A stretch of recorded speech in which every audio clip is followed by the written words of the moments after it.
Dear 12th standard students, in this video we are going to learn the fourth sum 9th subdivision 10.5 exercise. Solve the following differential equation.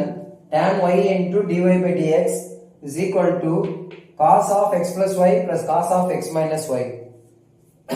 இந்த क्वेश्चनல பாத்தீங்கன்னா இங்க x plus y cos இங்க x minus y ன்னு இருக்கு. So இந்த variables அப்புறம்ல பிரிக்க முடியாது. So first இத ஃபார்முலா வச்சு யூஸ் பண்ணி இத பிரிக்கலாம். cos x plus y formula என்னது? cos a cos b. cos a plus b formula படிச்சிருப்பீங்க இல்லையா?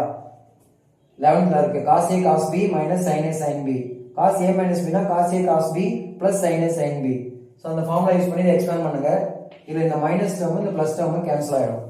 Now cos x cos y plus cos x cos y ரெண்டும் ஒரே டேர்ம் தான். So 2 times cos x cos y அப்படினு வந்துரும். இப்போ இந்த டேர்ம்ல cos x இருக்கு cos y இருக்கு. சோ cos y டேர்ம் இங்க வரணும். ஏனா dy இங்க இருக்கு. tan y இங்க இருக்கு. அப்படிதான். இந்த dx அங்க போகணும். இந்த cos y இங்க வரணும். சோ அப்படி இருந்ததுனா tan y by cos y into dy equal to 2 cos x into dx. So வேரியபிளா பிரிச்சாச்சு. dx dy எல்லாம் ஒரு பக்கம்.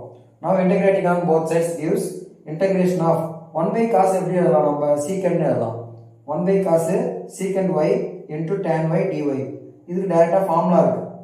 secant x tan x integrate பண்ணானது secant x. சோ அந்த மாதிரி secant y tan y integrate பண்ணா secant y. cos x இன்டகிரேட் பண்ணீங்கன்னா sin x. இந்த 2 அப்படியே தான் வரும் plus c. That's all. This is the required equation. That's all. Thank you.